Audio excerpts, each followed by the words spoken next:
We are back for another episode of the Koori Knockout podcast. I'm joined today by Shane Phillips, Brad Anderson and Dean Witters. Very lucky to have Shane here. Redfern All Blacks legend, knockout winner, knockout coaching staff winner, plenty of history since the age of 15. So at least 20 years, at least 30, 40, yeah. 50. Well, 84 first game, and I finished 2007, I think, and my legs couldn't do it again.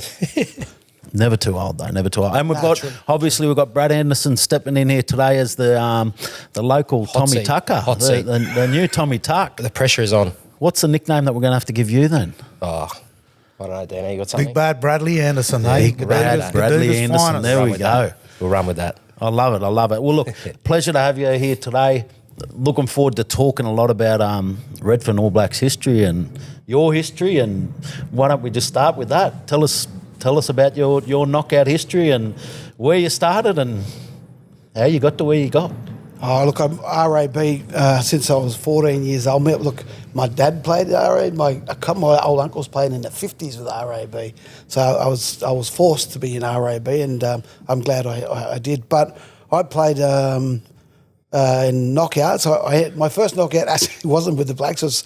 I couldn't make that team. I was only 15. So, but hope he doesn't mind me saying it. But Uncle Bruce Yellis that year, he's from Mungardai. He won a lotto, and he put a team together. And lots of players from different clubs played there. And we played in Armidale that year. We got beaten in the first game and had to play what do they call that comp? That's the losers comp. We just called it Repechage. We called it the losers comp. We played in the losers comp and got to the final in that, and we got smashed by Narwhal in the end. But it was a good experience. We got to play until the Monday, which is the best part of it. But every other year, for your first knockout. Yeah. But every other year, we'd get smashed in the first game. First game non-stop. I think like most players, you got smashed most of the time, and you came back. If you're lucky enough to win, it's an unbelievable feeling. I tell you what, I did like the Repechage comps. It always made it. You're only saying that because you beat us. We did. He beat Narwhal in the Repechage, and I knew he'd bring it up as soon as you said it. See, we got that back for you. See, because Armidale got you that time. The one time that we got through the Repechage, we played Narwhal in the final, and that was the first time we ever experienced a win at the knockout because we'd set always us on your path to on your destiny. Dino created us. What year was this? What year was about this? 2005, eh? Yeah, about then. 2005. Down here It was at Redfern Oval. Yeah, right. Yeah, Walgett lifted us, and then you could sort of see that Walgett team was going to go on The to boys do were coming through, yeah. bigger and better things. You saw all the good young players coming through, but fond memory for Georgie. But, Russ, for you, tell us about growing up. You would have seen some amazing Redfern teams back in the early 70s and late 70s and some amazing teams around Sydney because there was dominance from Zetland at that time. Yeah. What were the early memories of the knockout for you? So I remember the actual knockout at over at Camdenville. I remember they had the Sydney All Blacks. I was a little kid then, but I remember that there. And I remember there was a team even from Queensland, I think that was there playing. But growing up with RAB, I saw all these political fellas during the week and aunties during the week, but I saw them playing on the weekends. The long time they'd play with All Blacks and Lapa and then Koori United and then Zetland. I remember that Zetland team they were a gun team. They won they won the Kentucky Cup those days they were called, the West Wyline Cup. They won the competition. Then they won the knockout all in 1 year at one stage. And I'd seen that. But, the Blacks, I'd seen the Blacks I've seen them win twice, when they won back-to-back. So that was a big thing, and it made me want to be like one of them older fellas, which eventually, we got the chance to be lucky enough to win a knockout. Everyone wants it, and I still savour the moment, and I think it's really important that, everyone knows that everyone is hungry to win it. You're going to lose a lot, but when you do win, it means a lot for that community. It means a lot for that jumper, and I know me, I was so proud of us winning and getting through to the Monday where you're completely taxed on the rest of the week after it.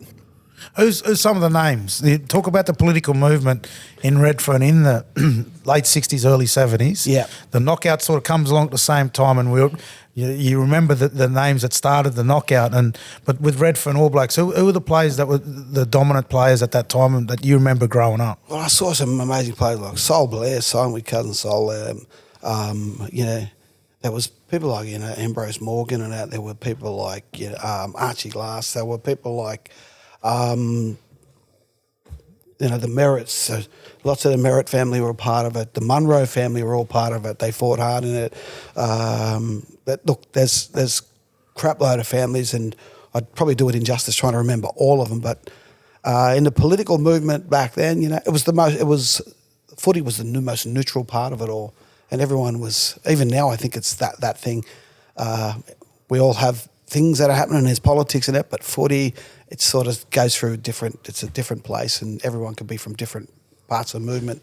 But I know that there was a lot of people fighting strong in those days, and Charlie Perkins was our president of the club at one stage, He'd pushed them. There was Kenny Weldon, a machine, in the good fighter, Kevin Smith. And I remember they were amazing warriors outside of the footy field, but put a jumper on, they were machines, and they gave and they were wild. And back in the dirty days when you could do things like spear tackle, you could put a shoulder charge on, and you could face massage someone, or get them in the Christmas hold, or all sorts of things, or almost choke someone out.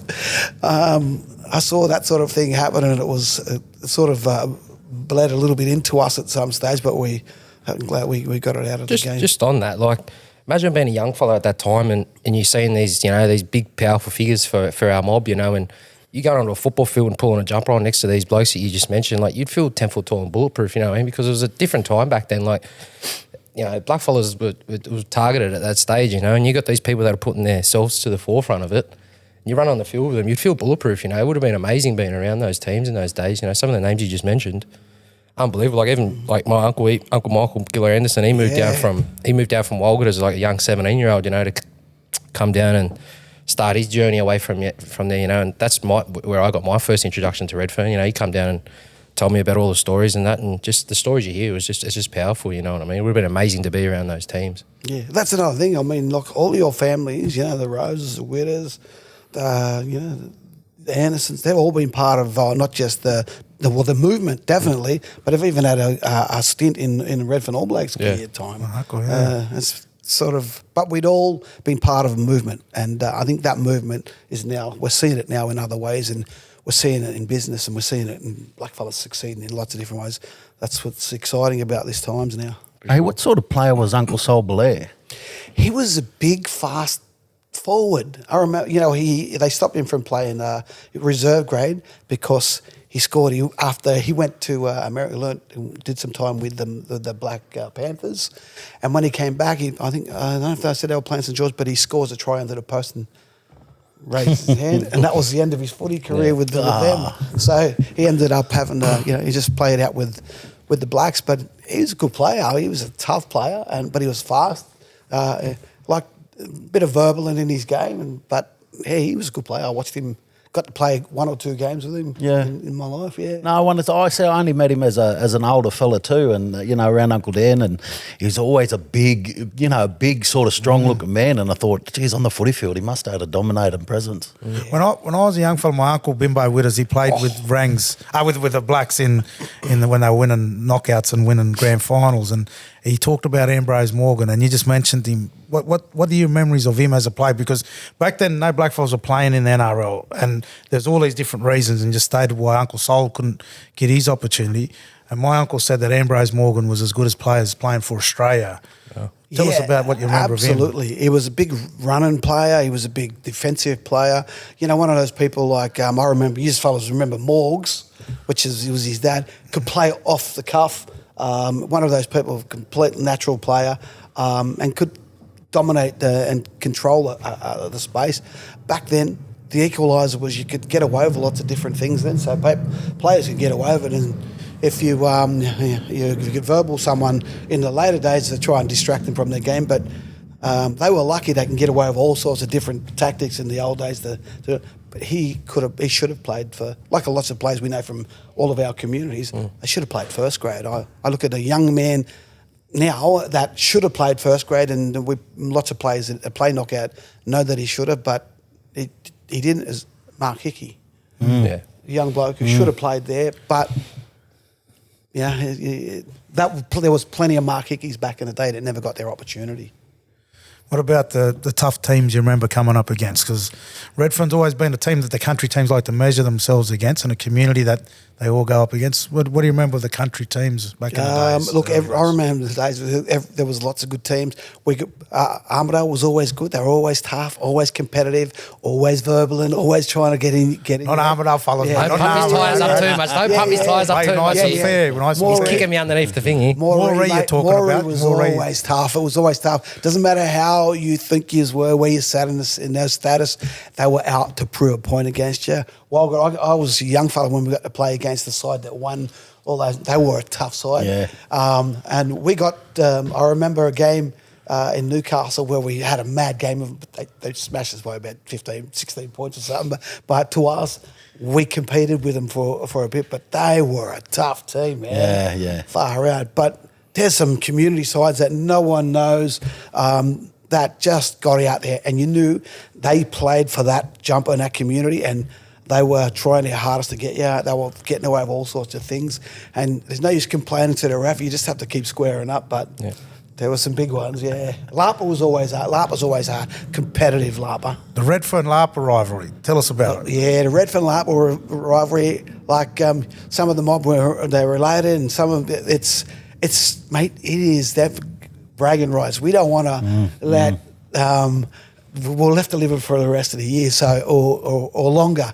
So we've always competed, and I know whenever we catch up, someone will rub it in all year about winning. So it's intense. It's all year round. When the communities are getting, it's like I guess Moree playing Armidale, or Walgett maybe playing Bree. They're all going to be getting out there to try and get them bragging rights. So for sure. But they are tough and lots of times dirty games. I think you meant to say Walgett playing anyone. We get along with everyone, don't we? Yeah, they all love you. They all love you. Now, you've seen the Redfern Lapa rivalry too, as a person who's around the Blacks lately. Yeah. So Still exists. Yeah, still to this day. Like I've been involved with the A grade team for a while now. I started playing with Blacks when I was about 15, I think, was my first year there. Like when I was getting a bit older, and started playing my first A reserves games and A grade games at 16 years old. Uncle Shane was around, old Champo, and even then, like I remember my first game against Lapa out at Yarra Oval, and like I'd never been so scared in my life. Like I was only 16 years old. I just went and played 16s, backed up. And they're going, Uncle Shane, they're going, you'll be right, just get out there and have a go, and you just remember running out those sheds and you just see all that Lapa mob up on the hill. They're just calling you everything under the sun, and just sitting on the bench going, fuck, what's going on here? What am I doing? But we're I guess fortunate as well. We actually play each other during the season as well, so it builds that rivalry into the knockout. Sometimes they might get you through the year, but then you play them in the knockout, and if you to get them, I think probably knockout is the pinnacle. If you can get them in the knockout, it's probably got the most bragging rights for us. But it's a very strong rivalry, especially these days too. We probably mingle even more than we did back then with these boys, just in and around community and stuff. And it's a big rivalry, that's for sure. And we usually have Tuck here to give his Tuck's blast from the past. He's got some good ones. You got some great ones, but have you got a memory of, particularly if there's anything with Shane involved? Or this is one of my favourite yarns. This one, it was my I think it was my first knockout. It would have been the Armidale year. What year did you just host it in Armidale? 2009. Yeah, 2009. So that was my second knockout, and I remember I was playing with the Blacks, and Crew's 2 years older than me. Crew's my Uncle Shane's son, best mate, and he's 2 years older than me. And I said, bro, let's have a run with each other this year. He goes, yeah. And Crew's competitive juices started getting the best, and we didn't probably have the best of teams, and his eyes started wandering around, and he said, Braz, I'm going to go have a run with Northern. And I said, right, I can't really say much, that's his mob too, but old Uncle Shane, it didn't matter. Uncle Shane, he was that scared. He kept putting it off. And I said, Buzz, you got to tell him, it's only a week away before the knockout or whatever it was. And he told Uncle Shane he'd come back and seen us that next day at the factory in Waterloo, and he goes, boys, Dad's kicked me out. I can't stay at home. I said, we just all busted out laughing. I said, see, bro, you want to turn your back on the boys, And Uncle Shane said, nah, you don't want to play with the boys. That's it. You got to go, mate. And I still remember to this day the game we played them, and it was that funny running out against each other, best mates and that, and just laughing at and as soon as you get on the field, it's serious, And I remember I took one of my first hit ups, and Big Les Roberts, he's a big fellow, and he's one of their like big men from Northern United, and he cleaned me up, give me a bit of a rough on the ground, and then like we got into a bit of a scuffle, got up, grabbing him by the jersey and that. I'm trying to be, saying you're not going to put it over me as a young fellow, Everyone's running in. Next minute, Crewell's running in from Northern. Crewell's running in and grabbed Les and started pulling Les, going, and like all the boys were like looking like, what's going on here? And he's going like, nah, bro, don't start on him, bro. That's my brother, And I was like looking at Crewell going, plus you're on the other team, there's no friends on the field. But yeah, that was one of my favourite memories from growing up. That just shows what knockout is, like it's that passionate, and Uncle Shane's one of the most passionate there is around, and still to this day probably my favourite story about the knockout. So RAB over family. You kicked your own son out because he wouldn't play with the Blacks. Oh, mate, look, I tell you what, RAB, I shed a lot of blood in that jumper and sweat, but I'd seen some of the things that they'd done, so I'm conditioned to be RAB. It's unfortunate, but yeah, it was like, but look, I get it. I get what he was doing, but I don't get it. Stuffy monk. He should have stayed with us. He should have stayed with us. No, that's it. Yeah. I'm still the same. I still bag him to this day when he doesn't play. If we're not involved in the same team now, I'm still giving it to him. It's Does it still come up now at home if something goes wrong? Oh, every now and then. Yeah. When they get talking about footy, when they talk, when they get in that's old. That's in the old days, mate. Don't ever go there. When they go there, mate, I get them. There's so many things that I've got them on, or so many different things I've got them on. I'm thinking, nah, it ain't going to work. So I don't care if it sounds right or wrong. I'm just going to blurt it out the same time. But as a kid growing up, some of my favourite memories were the Henson Park knockouts, and Redfern were a dominant team over there, and Nambucca as well. I just remember the rivalry, and yourself going up against Brett Davis and Paulie Davis and that brilliant Nambucca team. But Redfern won a knockout in that time, and tell us about the memories of those games and that rivalry with Nambucca over those years. You know what? Nambucca was a good team. They were a good team. They fought hard. They bled for that jumper. They didn't give an inch, I'm telling you. That was a hard game, that game there. We played them in the final. We played Toomala the game before, which was a crazy game, mate. That was a hard game to get through to that. And we snuck through, but that there, they should have won that game. It's down by 20 points in the first half. But the boys just kept fighting, and there was a good sense of, purpose for everyone, and we knew we were playing for each other. But, gee, they had some talent on that field. They had an amazing team on there. But I think we pushed more as one, and we kept digging for that jumper. I tell you what, that when that bell went, that game, I can't remember how anything. That is the most vivid memory that I've got in footy. That last couple of minutes, thinking we got to somehow get here, and everyone kept digging for the jump, kept going, and kept getting up off the ground. Back in the days when you weren't getting up and scrambling off the ground as quick as they do in the modern game now, but that last few minutes, I reckon it felt like we were doing that, even though probably if we look back at it, it was probably really slow motion. But that was a big moment. That to beat that team, because that team, even we were looking at them thinking, this is a good team, kid. I watched them on a Saturday. I'm thinking, wow, that team's going to be hard to. And then when we actually get there, you're only thinking about your next game. But when we got there, far out, it was a little bit. We knew, we had respect for them, but we knew we were going out the battle. We knew we were going out there to lose like every other team that's playing in it. So that was a big moment for us. Who were some of the big plays? Because I remember the comeback, because they had it won. They were on, and they were flying high, and they were that brilliant. I think they had 11 players that played in NRL at different times or at that NRL level in that Nambucca side. They were amazing. Who were some of the players that stood up for you, and what were the moments that you felt that turning around? There was any players that sort of said something or did something? Yeah, I reckon one of the turning points, Noel Collette. he kept coming on. Every time he come on, he would just his runs were just really simple, straight running forward, but he'd run behind the ruck every time, and he'd take 3 or 4 people to take him over. Carlos gets out there, Al Murray, them, and then I think Michael Williams, when he comes on, he was one of those super subs. You get on, Tinga, Mick Williams, mate, dead set. This bloke, he's just ADHD. He just kept going and getting in the right place. But having them, but it was that talk. But the first 20 minutes, I'm telling you, it felt like this could be a long game because they were scoring. Brett was killing it. Brett Davis was killing it.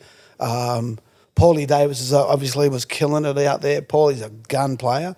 Will Robinson, and then you got Mick Donovan. You got the Donovans out there. What a lineup! The Jarretts, mate. What a gun team. Just absolute machines and hard, tough footballers. So, but it was I'll tell you, I savour that one. I do savour that moment because that was, I think, my favourite knockout moment. Coming back and winning is always a good thing. I think when you think we thought we weren't going to get there, but we did. To come back from 20 points down. Yeah. You can't put a value on forwards that are just going to go forward for you though, eh? Yeah. Especially coming off the bench and just getting forward, safe, find their front, open it up for the backs to Just do what roll they do. Yeah. Last day of the knockout, it's valuable the forwards to go for. Now, you also probably, and we haven't spoken about this on this podcast before, the knockout splits and the different political parts of the knockout that are taken. Yeah. Now, you would have been around and seen a lot of that because it was in the 90s there were a few splits and going different ways. What was behind all that? Do you remember much of it as a player?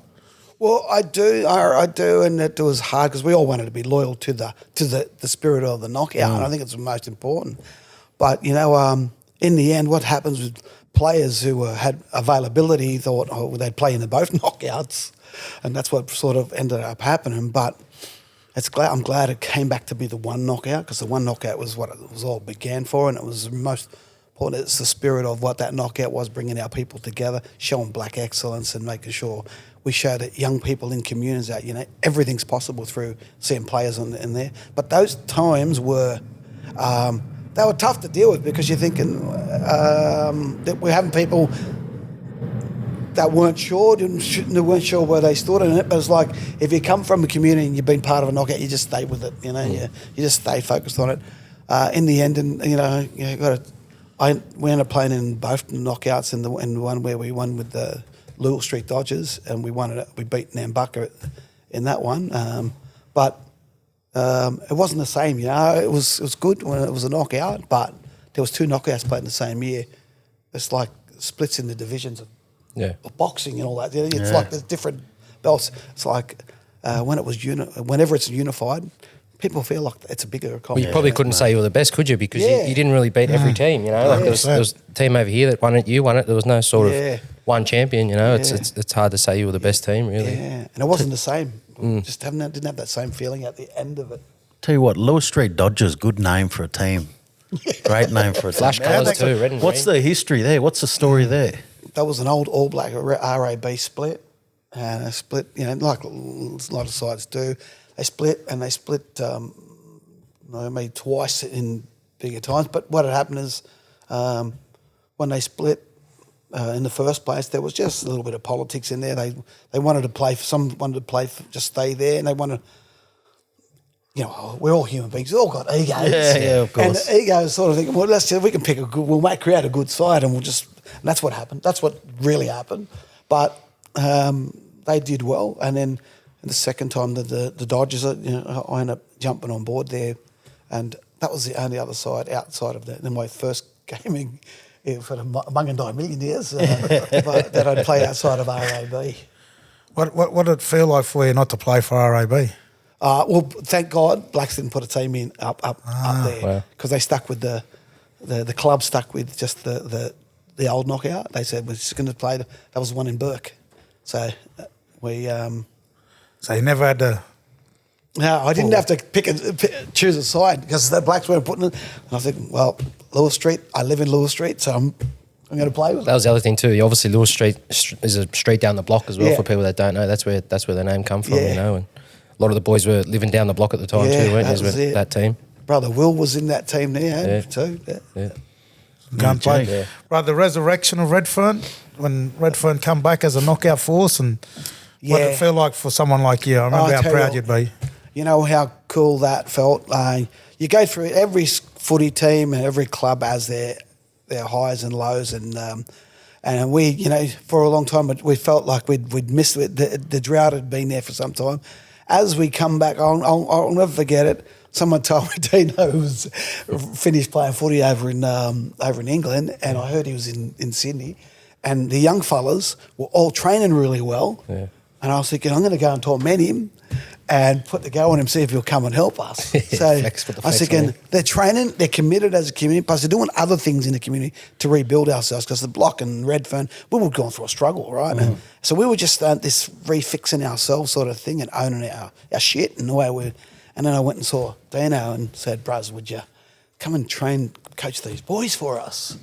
And he said, "Well, I want to come and see how they go first. I want to come and see how serious they are." Because he said, they're a bunch of young fellas. They're having a crack, man, but they just need someone you bring us that level of professionalism in here.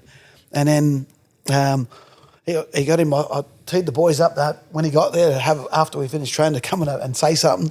And they did their speech. And it was like, oh, that was perfect. But We practiced that for 3 hours. Yeah. Well done. And then Roy Smith, eh? Roy Yeah, Smith. Roy, yeah. Not And many then- more passionate than Roy too. Yeah. And after it, when everyone went, I come over and high five, and that was a good speech. That was a mad speech. He got me good, Buck, because I come back and I met with Chidiac at Moore Park, and I said I'd play for him because, you know, a lot of the black fellas were playing for Moore Yeah. Park too, and Don't even start me on the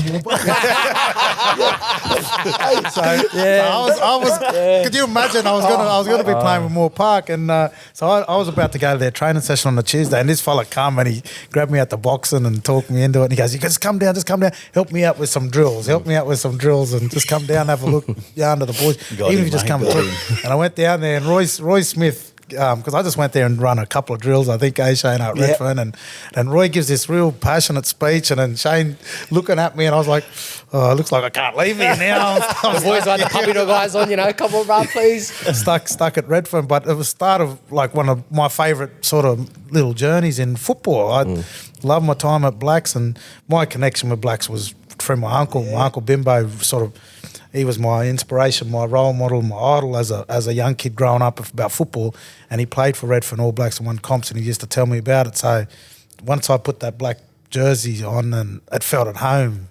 And there's always, in every grand final team at Redfern, there's been a Witters, a member of my family in every Redfern team that's won a grand final. So something I'm proud of. My son captained there. Dino last year, last year. Yeah. Me and Jimmy played, and obviously Gyro and Rocky and all the boys that played back in the day, Jace French and then my uncle. So we got a connection there at Redfern that I was proud of. So just on that turnaround, because I mean we've got a lot of black clubs across country rugby league, across the state, across the country, that go through ups and downs. You did a massive rebuild where you end up going on to 4 or 5 grand finals, winning 4 of those. 2 knockouts. The work that went into, and airdrop in 2 knockouts here. Don't forget that, bro. Don't forget that, you know, just little flex there, you know. The work that went into making that happen, what did you do? And if there was advice that you'd give to another black club somewhere across the country now, anywhere in country rugby league, what sort of stuff do they need to look at to be able to rebuild and turn that around? You know what? Dino can talk about lots of the technical stuff. I think, and then we one of the things that we all agreed on, it was not just about footy. Yeah. Footy was part of it. It was about what they were as young men in community, fathers and brothers and uncles and all Leaders. that, and their own leadership. And then we had to be fit. So everyone looked at it different. We were doing things like the domestic violence pledge before they even had it.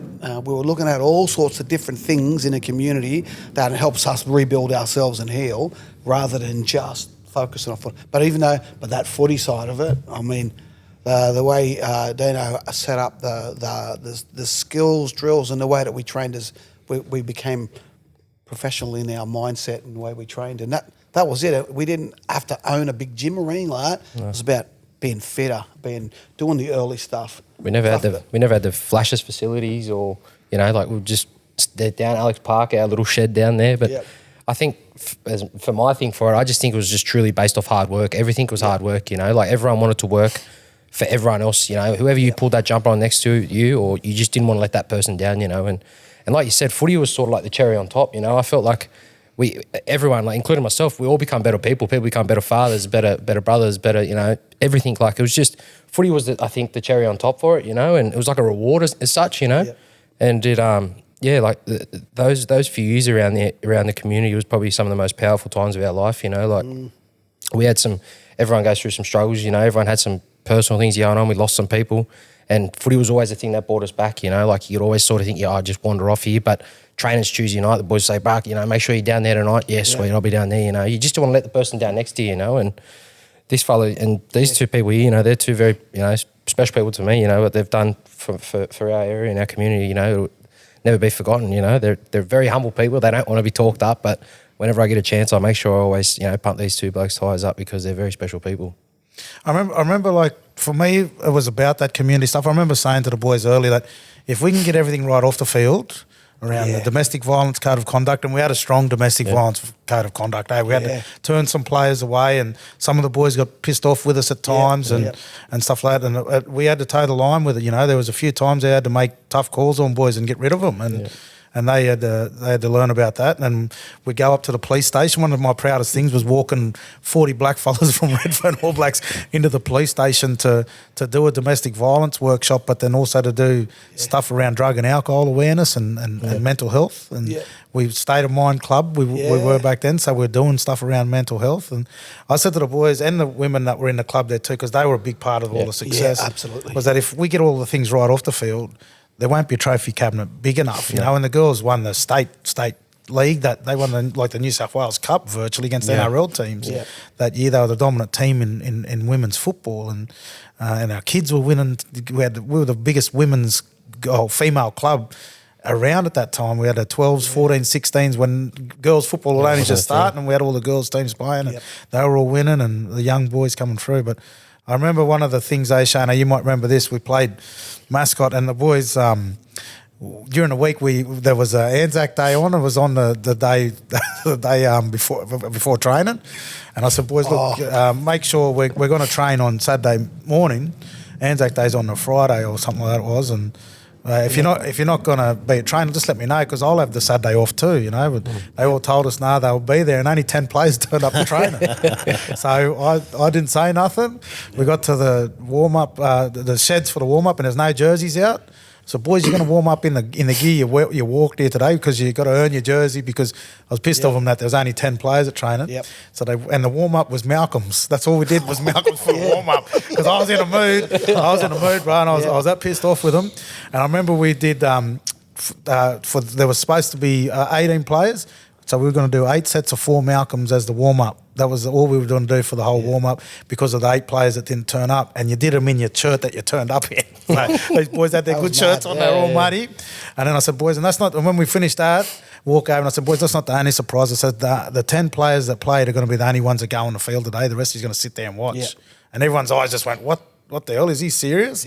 And the worst thing for me, I was one of the 10 that had to go on the field, and we got lifted, and the Malcolms made my legs jelly. I couldn't replace that. The whole time I'm on the field thinking, as the scores are we scored the first try. Matty Merritt scored the first try for us, and we got a lead with 10 players. Mascot were looking at us. You should have seen Mascot. They were looking at us going, what the hell? There's only like 10 of them on here, and the rest of them were on the bench. And they all sat there, and it sort of got to the point I thought, I got to stick to my word here, because they started scoring a few tries against us. So I got to stick to my word here. Even though I was tired, I wanted to go off the field and get one of them to replace me. But it sent a message to them. That's a big moment. I just said, bro, I don't care about winning. I don't care if we lose. You're going to get the right values and the right ethics, and we're going to do the right thing by each other. And that was a change of moment. And then I remember it clearly. And they're all going, because they're all on the sideline, and they go, come. I said, Always, Yeah. Can't let you on. coaches I said to decided Shane, that, don't let them that's on. it. That's it, No one's yeah. come on. I don't care if they're flogging us. They're going to watch us get flogged, and we were. Yeah. We were getting lifted. Like Yeah. it was just that hard to play with only 10 players. So. That was the Well, you know. foundations, though, wasn't it? You know, that was the stuff that was instilling in the boys that, you know, if you let someone down, there's consequences for your actions, you know. And Yeah. I think, you know, stuff like that, that's what really built the foundation to set the club up for the success that they succeeded in the end, really. Yeah, absolutely. And them knockout memories, like to go out to Dubbo and we sort of went out. That was the first year I'd ever left Narwin, so it was hard for me. I had to do the thing for Koori, you know, ring my brothers to tell them that I wasn't playing with Narwin. It was the hardest thing I'd ever done. But then we got out there and, you know, it started to feel good. It was a bit of a roll. Yeah. We did get a pretty easy draw. We were happy. Yeah, I wasn't going to bring that up. Everybody else was saying it. Everybody else was saying it. While Walgett were playing Griffith in the first round, we're over there and we're winning 60-0 and we're looking at it all and we're thinking, this might go our way here. There's a lot of good teams here that were playing each other in the first round. And here we were winning point games by 60 points, and we just sort of felt that this could be our chance here. And I remember we run into Moree and they had a really good team. That was a hard game. And that was a real tough game, and there were some tough moments in there. They nearly beat us. Yeah, well, we only just won that game. I think Eli scored a try. I think it was Eli. Late. We just come sort of back at the end and just got them at the end, and then the next day we were going up against the Yowies. But it was good to see a team that we knew had worked hard and trained hard. Bro, we trained every day at the Sydney University, running up that hill, doing Malcolm's on that dusty field at Sydney Uni, and I just knew that I took the fittest team to the knockout. I thought, the longer this goes, we're playing Yowies and possibly NAB or LARPA, I think, was going to meet us in the final, and sort of knew like they're not going to have the fitness we have, although NAB nearly got us. That Yowies game is like possibly one of my favourite knockout games from memory. You know, I'll never forget that try Reece Robbo scored. They kicked it down and he got the ball and he turned him inside out, and Rich Roberts, he's turned inside out, he stumbled over and Reece went the length of the field and scored that try. You know, that's one of my favourite knockout games ever, you know, because Yowies was still the powerhouse at the time, or still are a powerhouse, but, you know, they're one of the bigger clubs that you always sort of wanted to beat, and we had a relatively young side at the time too, you know, bar few, and it was just Reece get player of the carnival, that one? No, so this is the Ronald Prince story this is that one. where Reece only played because Ronald went and put the Mungandai jersey on, and he didn't play until that game against So he was fresh as the days. Yeah, No that wonder was he's his first turned him game. inside he out. didn't even get dressed at the start of the game. number did he? 25, I think he had, you know, just And he come off the bench. What a player to bring into your knockout team on the final day, fresh. But his legs, like that's why he was able to run what he did that run, because he was fresh compared to everyone else. And I think it was it Reece or Trav that set up the winning try? It was Reece again in the final for Jono. Jono in so the his corner. legs were valuable, but you got to give like Marky Hickey. Shane talked about Mark. Mark did one of the most special plays I've seen in the knockout, which is a little bit forgotten about because of Shaney Boy's goal and Fox's play, which I still say Fox's play in that game was my biggest play I've ever seen at the knockout, for a fella to win rake a ball and win a penalty for his team on full time. Coming from the wing. He should be out on the wing giving up, but he was in there fighting hard when I admit most of us had given up. But Mark Hickey makes a break down the left side in that game, and he does this kick back in field for Josh Adokar, and he knew the Fox. He measured it perfect, because, bro, if it was a metre short, Will Smith was going to knock it dead in goal. If it was a metre long, it was going to go dead, and it landed perfectly for where Josh Adokar was able to score the try. And that was while Mark was running full pace down the sideline. He still kicked ahead and come at us. Brilliant. Just on Mark, just give him his flowers. He's honestly, like Uncle Shane mentioned him before, he's one of the most naturally gifted footballers I've ever seen. Things I've seen him do on the field, man, like stuff like that, these chip and chases, and the ball just always, he's one of them fellas, the ball's always bounced for him, you know, and I've just, some of the things you've seen him do, you know, he was an unbelievable talent. We he talked won a us few multiple times games. about players, that big moment players, and Mark Hickey's one of them ones, and unassuming ones too, because he'll just his body just shape, cruise people onto didn't the think he was field like fast, nothing. you know, like, man, just Bang. the things he done, just unbelievable, like. And he'll tell you himself, he wasn't the best trainer. He didn't, you know, he didn't do everything by the book off the field, you know. But if you see Mark Hickey turning up on the weekend, you knew you were a fair chance of winning because of the stuff he could do. You couldn't teach it, literally. Like During that grand final period, he won us a grand final himself. yeah, He short won us the kickoff, grand they final reckon. himself. I tell you, Just I remember talking about your back five that you had there for that game, and we've already rattled off a few of them. John O'Wright, the Robinson boys, Fox on the wing. You got Mark Hickey. Young Kieran I Vale, remember kick just kickers, getting your Eli sets Roberts. going. Eli Roberts, Yeah. getting your sets going. I remember it was so hard for every team up against you because that scoot. Everyone who come in for the scoot, like how do you handle any one of them? If you got one of them in your team, you're stoked. Yeah. You just had a I still say, like, and Kyle Mundine's a brilliant player who's in that team. But Kieran Vale was my favourite back out of all of the backs that played amongst that. He's outstanding, you know, his ability to run from dummy half, his ability to just keep playing team. tough over things. And he was brilliant out there. Like, Koori obviously brilliant as well, but Kieran Vale would nearly go close to being the best player at that knockout, I feel. everyone knew what he was going to do too. He'd go to that dummy half for that scoot. You know, every single person, you'd hear him screaming, kicks.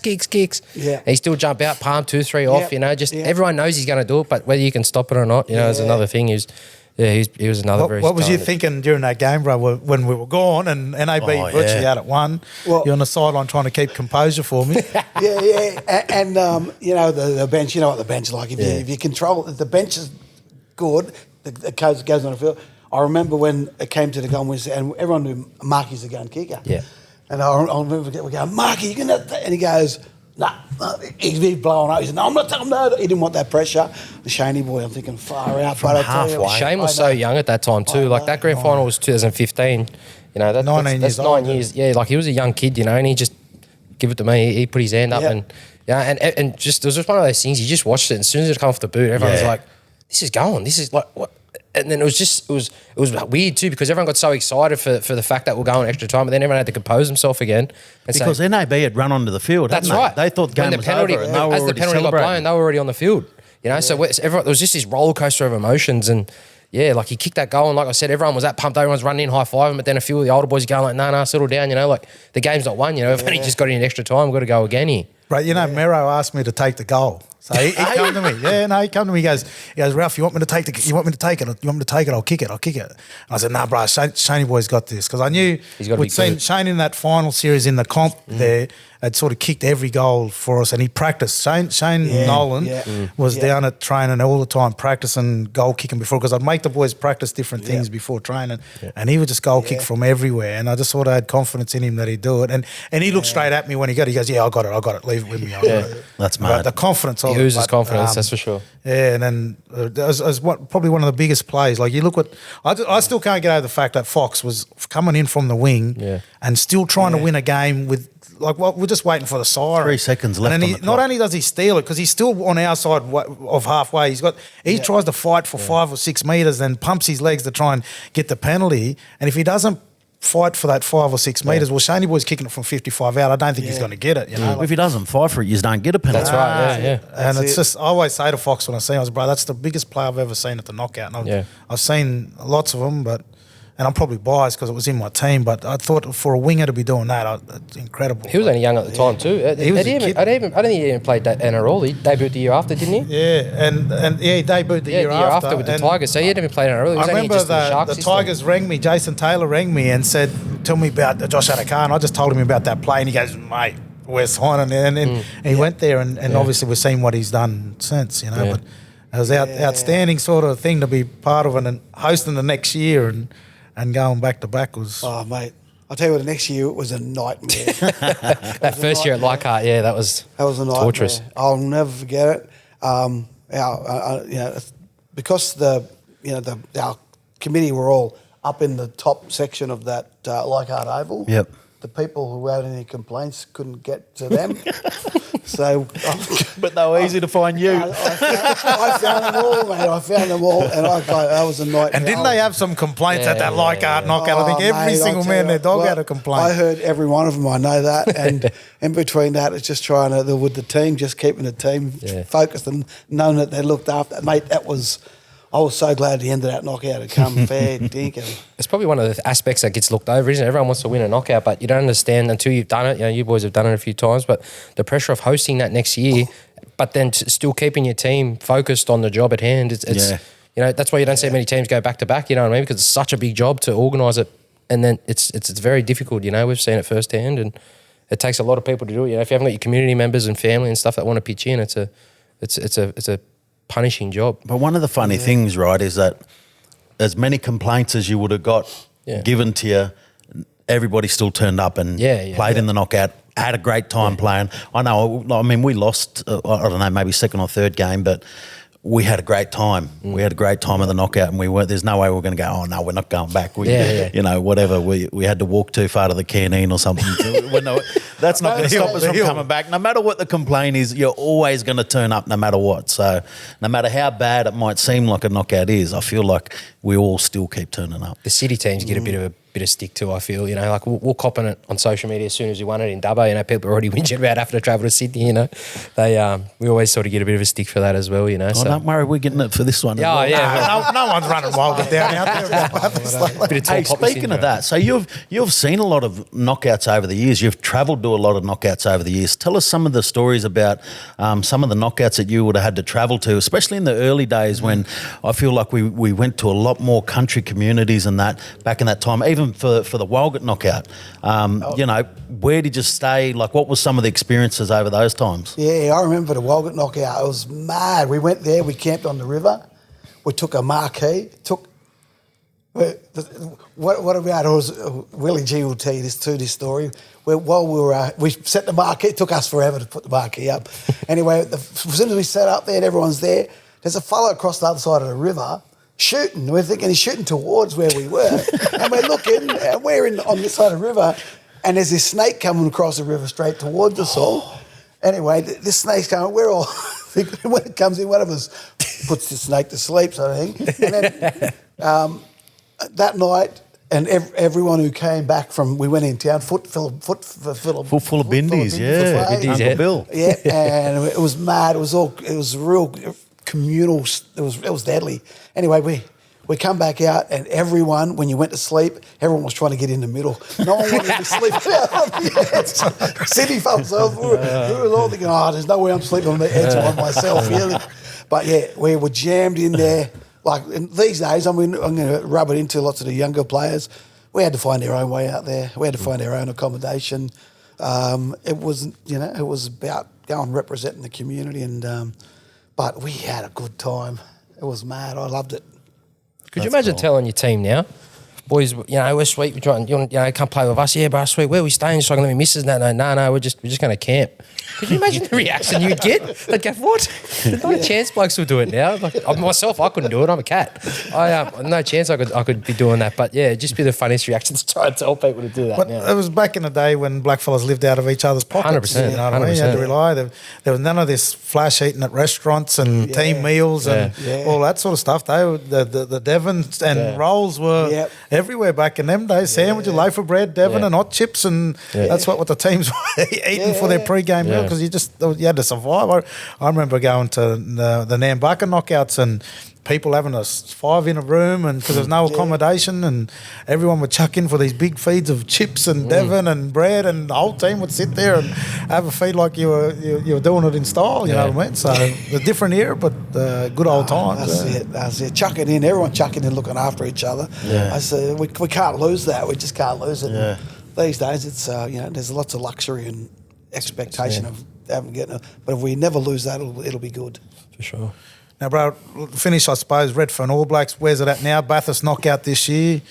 I know you you're coaching the women's there at Redfern now, and the women's is a big part of the Redfern All Blacks story. They've been very successful, and Bina's gone all the way to the top of women's football, and we haven't really talked about the women's knockout, but she's played a massive role in the knockout there. How do you feel when you look at Bina's history in it? Well, look, I'm definitely proud as a father.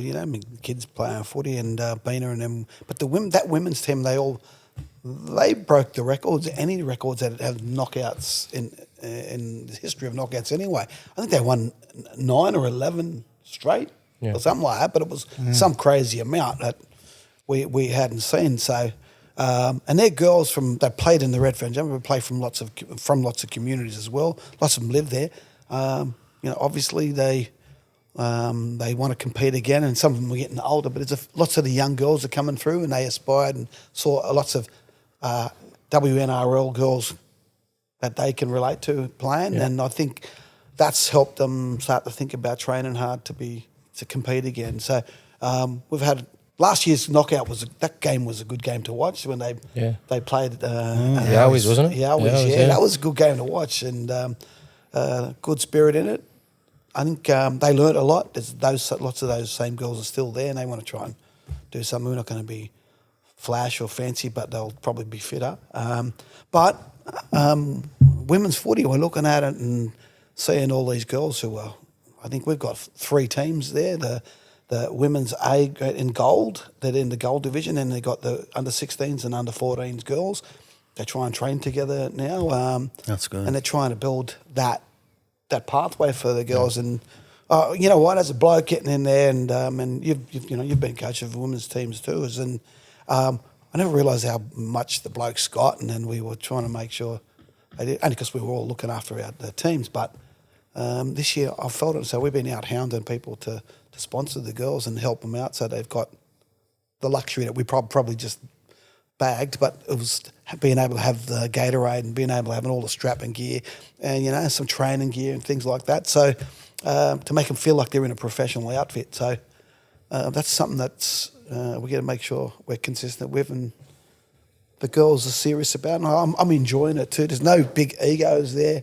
We've all got them, but there's no egos. They're all playing for each other, and that's what I love about it. So take the girls to Bathurst and try and win.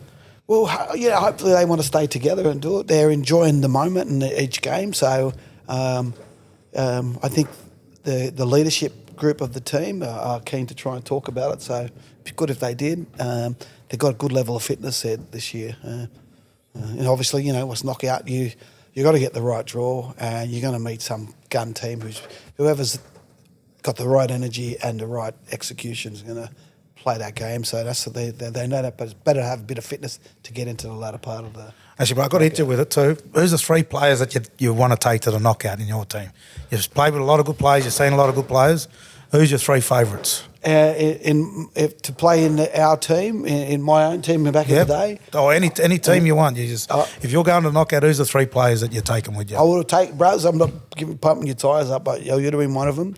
I would definitely grabbed you. I tell you,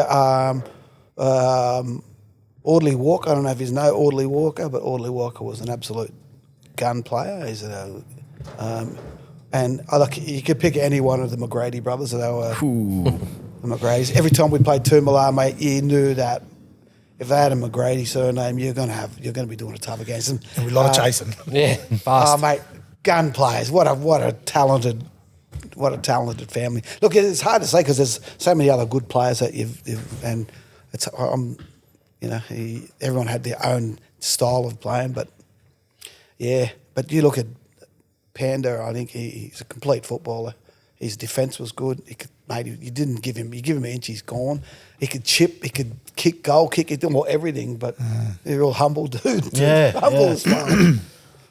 Would have been a good experience to get to play alongside him, mate. Oh, mate. I played against him. So I played against them in Armidale knockout 2000. And they were old. They were old then. Like they were well in their 40s.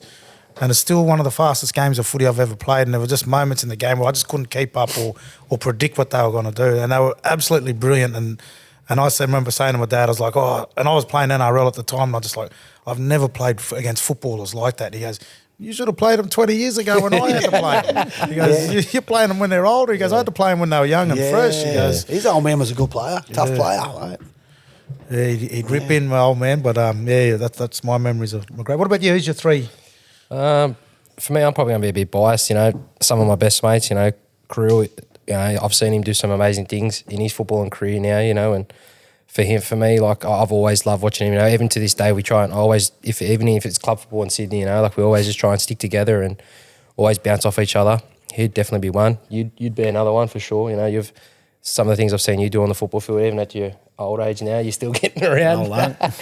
You definitely. I would love to be going to war with you. And my 3rd one, it's probably my housemate. I'll be remiss if I didn't mention him. Be Big Toby. I was wondering if you were going to mention him. I'm telling you, if I didn't mention him, the sooking and carrying on that would have went home when I got home. But in all seriousness, but he can play the big fella. In all seriousness, when that big fella's fit and he's got his head in the right space, there's not too many front rowers that can go with him. And you helped him with Moree last year too. Yeah, and they yeah. sort of resurrected, haven't they, the ranks? you know, They were like- brilliant last year. And even Uncle Jace there, and I'm again best mates with his younger brother Lyle, and sort of just Toby was telling me what they wanted to do, and being aside from back out where my family's from Koori, it's sort of out that northwest region, I said I'm happy to help out where I can, just bring what I've learnt from at Redfern, and I just said I'll help you out anywhere you can, and it was one of the best experiences I've had at the knockout, to be honest. The Rangs is such a powerful and proud team, and just to be able to be in that huddle even when they're doing, when they call out boomies before they run on the field, you get those goosebumps, and just it was really powerful, and just to see what they're trying to do back home there, Tobe,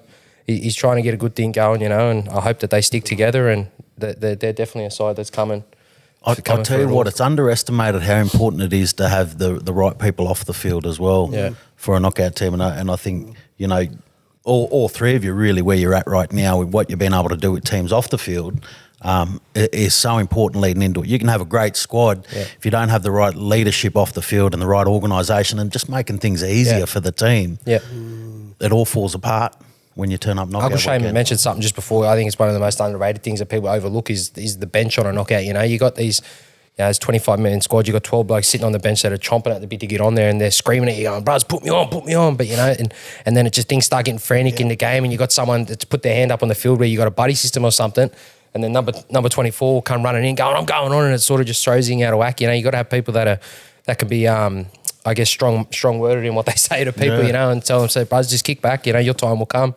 But there's just so many little things that you learn about, and it's important about winning a knockout. Well, by grand final time, half of them fellas are starting anyway. 100%. By the time you get to the Monday, your 25's down to 18, 19 usually by a Monday, and so everyone's going to get their time, Yeah, it's underappreciated, the bench. Yeah. Because the bench, you've got lots of people.